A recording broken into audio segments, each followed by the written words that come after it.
আল্লাহ নবী বলেন, সত্যি যদি তোমরা আল্লাহ রাব্বুল আলামিনের প্রতি ভরসা করার মতো ভরসা করতে পারতেন, তাহলে একটা পাখি খালি পেটে ঘর থেকে বের হয়ে যায়, তার কোনো ব্যবসা নাই, কোনো চাকরি নাই, কোনো কিছুই নাই, সে জানে না তার রিজিকের ব্যবস্থা কোথায়, খালি পেটে ঘর থেকে বের হয়ে যায়, আবার সন্ধ্যাবেলায় ভরা পেটে ঘরে ফিরে আসেন, বাচ্চার জন্য খাবার নিয়ে আসেন।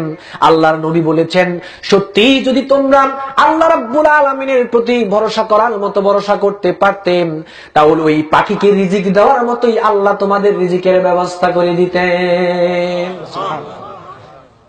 সুতরাং গোটা সৃষ্টিকুলের যিনি রিজিকের দায়িত্ব নিয়েছেন তিনি হচ্ছেন রব। রব শব্দের ২ নম্বর অর্থ হচ্ছে রিজিক দাতা। রব শব্দের ৩ নম্বর অর্থ হচ্ছে মালিক, যিনি গোটা সৃষ্টিকুলের মালিক। সূরা কুরাইশের মধ্যে আমরা পড়ি, ফালইয়াবুদু রাব্ব হাযাল বাইত। আবার সূরা বাকারার মধ্যে আমরা বলি মালিক ইয়াউমিদ্দিন। রব শব্দের আরেকটা অর্থ হচ্ছে মালিক, যিনি গোটা সৃষ্টিকুলের মালিক, তিনি হচ্ছেন রব। রব শব্দের আরেকটা অর্থ হচ্ছে লালন পালন কর্তা, যিনি গোটা সৃষ্টিকুলকে লালন পালন করেন, তিনি হচ্ছেন রব। কিভাবে? এই যে দেখেন একটা প্যান্ডেল, এটাকে টানানোর জন্য কতগুলো ঠিয়া লেগেছে, খুঁটি লেগেছে, কিন্তু বিশাল আসমান, কেউ কি কোনোদিন দেখেছেন এটাকে ধরে রাখতে কোনো খুঁটি লেগেছে? কারো চোখে পড়েছে? চোখে পড়ে নাই। তাহলে এত বিশাল আসমান কে ধরে রেখেছেন? সবাই বলেন, কে ধরে রেখেছেন? আল্লাহ রাব্বুল আলামিন ধরে রেখেছেন। একটা হাঁসের বাচ্চা যখন জন্মগ্রহণ করে, আপনি তাকে আটলান্টিক মহাসাগরে ছেড়ে দেন, হাঁসের বাচ্চা দেখবেন সেখানেই চলতে পারবে। কে তাকে চলার শক্তি দিয়েছে সেখানে? আল্লাহ রাব্বুল আলামিন। একটা পাখি আকাশের দিকে তাকিয়ে দেখেন কিভাবে মহাশূন্যের মধ্যে সে উড়ে বেড়াচ্ছে, তার কোনো সমস্যাই হচ্ছে না। আল্লাহ রাব্বুল আলামিন বলেন, আওয়ালাম ইয়ারাউ ইলাত তায়রি ফাওকাহুম সাফাতিন ওয়া ইয়াকবিদনা মা ইউমসিকুহুন্না ইল্লার রাহমান। মানুষ কি আকাশের দিকে তাকিয়ে দেখে না কিভাবে একটা পাখি মহাশূন্যের মধ্যে ডানা মেলে উড়ে বেড়ায়? কখনো কখনো ডানাগুলোকে গুছিয়ে নেয়, আবার কখনো ডানাগুলোকে মেলে দেয়। আল্লাহ রাব্বুল আলামিন বলেন, আমি আল্লাহর কুদরতের মাধ্যমেই তো আমি পাখিকে মহাশূন্যে বিচরণ রেখে দেই। তাহলে আল্লাহ সুবহানাহু ওয়া তাআলা লালন পালন কর্তা। রব্বির হামহুমা কামা রাব্বায়ানি সগীরা। আল্লাহ হচ্ছেন লালন পালন কর্তা, যিনি গোটা সৃষ্টিকুলের লালন পালন করেন, তিনি হচ্ছেন রব। তিনি কে? রব। রব শব্দের সবচেয়ে গুরুত্বপূর্ণ, যেটা না মানলেই নয়, মানতেই হবে, এটা হচ্ছে বিধানদাতা। রব শব্দের সবচেয়ে গুরুত্বপূর্ণ যেটা আপনাকে মানতেই হবে, এটা হচ্ছে বিধানদাতা, হুকুমদাতা, ওয়ারাদদাতা, যিনি গোটা সৃষ্টিকুলকে সৃষ্টি করেছেন, রিজিক দিয়েছেন, লালন পালন করছেন। গোটা সৃষ্টিকুলের মানুষ কিভাবে চলবে এটা কে বলবেন? সবাই বলেন, কে বলবেন?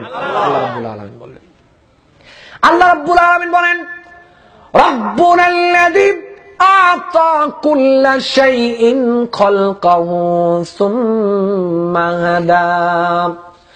রব হচ্ছেন তিনি, যিনি তোমাদেরকে শুধু সৃষ্টি করেন নাই, শুধু রিজিকের দায়িত্ব নেন নাই, শুধু লালন পালন করেন নাই, আবার তোমাদেরকে স্বাধীনতা দিয়ে ছেড়ে দেন নাই, বরং তোমাদের চলার জন্য আল্লাহ রাব্বুল আলামিন রাস্তা বলে দিয়েছে। কিভাবে চলবেন আপনি দুনিয়ায় এসে, সেটা আল্লাহ রাব্বুল আলামিন বলে দিয়েছেন। আপনি মন মতো চলবেন, এই অধিকার, এই সুযোগ, এই স্বাধীনতা আল্লাহ সুবহানাহু ওয়া তাআলা পৃথিবীর কোন মানুষকেই দেন নাই। দেখুন সূরা যুখরুফের ৯ এবং ৮৭ নং আয়াতে, সূরা আনকাবুতের ৬১ এবং ৬৩ নং আয়াতে, সূরা মুমিনুনের ৮৪, ৮৫, ৮৬ এবং ৮৯ নং আয়াতে আল্লাহ রাব্বুল আলামিন এখানে গিয়ে কিছু কথা বলেছেন। আবু জাহেলকে যখন জিজ্ঞেস করা হতো, ওয়ালাইন সালতাম মান খালাকাস সামাওয়াতি ওয়াল আরদ ওয়ালাইন সালতাহুম মান খালাকাহুম, আবু জাহেলকে যখন জিজ্ঞেস করা হতো তোমাকে সৃষ্টি কে করেছে, আসমান এবং জমিন থেকে কে রিজিক দিচ্ছে, আসমান থেকে কে বৃষ্টি দিচ্ছে, জমিন থেকে কে ফসল দিচ্ছে, তোমাদেরকে কে জীবন দিয়েছে, আবার তোমাদেরকে কে মৃত্যু দিবে, এটা কাফেরদেরকে জিজ্ঞেস করার পরে তারা নির্বাক্যে বলেছিল এই সমস্ত কিছু করছেন আল্লাহ। খেয়াল করেন,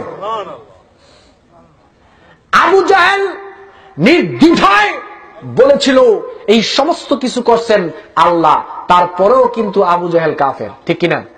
কেন কাফের এটা তো বুঝতে হবে।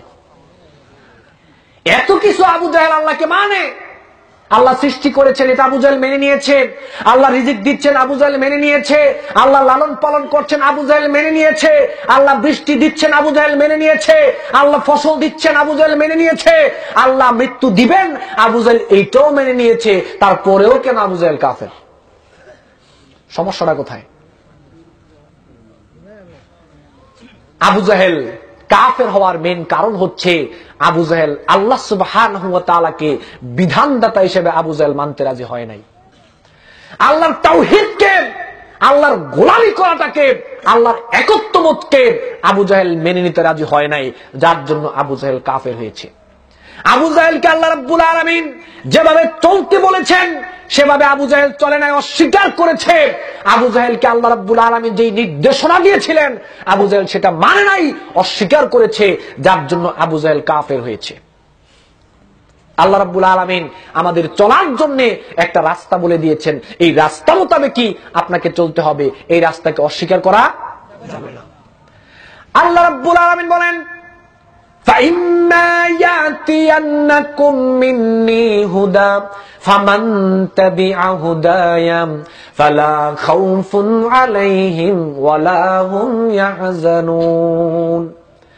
আদম এবং ইবলিসের মধ্যে যখন একটু সমস্যা সৃষ্টি হয়ে গেল, আল্লাহ রাব্বুল আলামিন বললেন কুলনা বিতু মিনহা জামিআ, যাও এখান থেকে তোমরা নেমে যাও, তোমাদেরকে দুনিয়ায় পাঠানো হবে।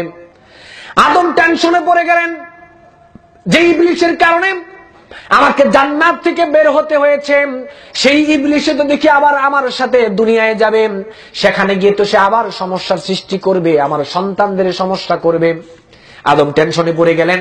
আল্লাহ রাব্বুল আলামিন বললেন টেনশন করার কোনো দরকার নাই, চিন্তা করার কোনো দরকার নাই, আমি তোমাদের জন্য একটা গাইডলাইন বলে দিব, একটা নির্দেশনা দিয়ে দিব আমাদের জন্য। আল্লাহ রাব্বুল আলামিন এই কোরআনকে গাইডলাইন স্বরূপ দিয়েছেন, নির্দেশনা দিয়েছেন।